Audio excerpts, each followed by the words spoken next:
Hello po sa lahat, mapagpalang araw po mga ka-EDSI, mga kalingap. Kumusta ang mga araw natin? Huwag tayo makalimot magdasal, lalo na ngayon lagi na sa peligro ang ating bansa. Lagi natin isipin ang mga masayang magsaya lang tayo, huwag isipin ang mga bagay-bagay na nagpapastress sa atin. Bago ang lahat, huwag natin kalimutan suportahan ang tao nagbigay ng lakas at saya sa programang Kalingap, Kuya Val Santos Matubang, isa sa malaking dahilan na marami na natulungan na kapwa natin nangangailangan walang-wala sa buhay.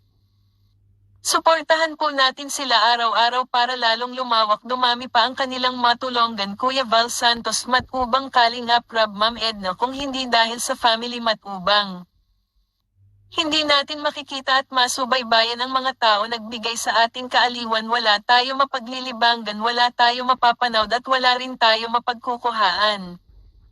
Laking tulong ang Kalingap, lalo na sa mga reactor na sumikat na rin dahil sa pangunguna ni Kuya Val.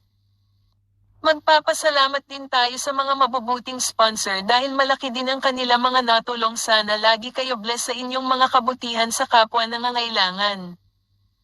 Magbibigay tayo ng reaction kay VNC at Kalingap Edo. VNC, Kalingap Edo, pagpatuloy lang ninyo ang inyong kabutihan, ang inyong pagpapasaya sa mga tao.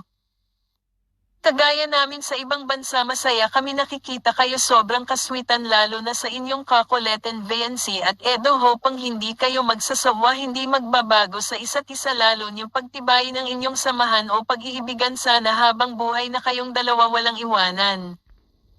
Marami kami mga OFW na umaasa sa inyong dalawa, kilig at saya ang aming nasubaybayan, nalilibang kami, minsan na kami napapaiyak, minsan napapatawa dahil sa inyong kaswitan.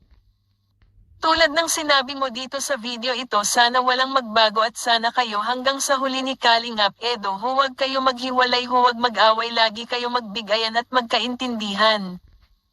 Narito ang mixing video, panoorin natin, huwag mag-skip ng ads para po bilang tulong na rin ninyo. Magpapasalamat ako sa mga tulong ninyo sa ako inyong suportahan. Maraming salamat po, ipag-bless kayo araw-araw ng Panginoon. Please don't skip the ads, support, subscribe po. Dito konti, parang nakikita nila. Okay, entry ko na muna. Ladies first. Ladies first. Please. Ayun. Gusto ko lang magpasalamat sa kanya kasi mga 2 years na kami pero andito pa rin siya sa kami ko. Hindi ko alam kung talagang hanggang kailan tayo makikita, pero sana hindi tayo hanggang makatapos ang mga ng kami.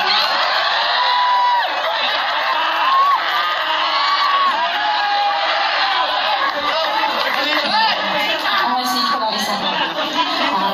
Hindi man tayo nagkakasama palagi kasi busy rin ako. Busy ka rin naman, nag-spot ka, busy ka sa mga tinutulungan ko at sa pag-aaral. Sana palagi kang mag-iingat. Huwag mong pababayaan yung sarili mo. Tandaan mo na palagi na ikaw lang yung nasa pusong isipan.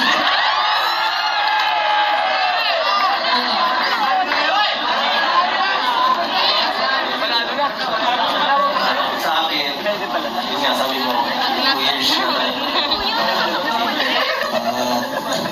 Salamat din kasi hanggang ngayon hindi ka nagsasawa sa akin kahit minsan ako magulo, minsan wala sa ayos. Thank you dahil nandiyan ka pa din.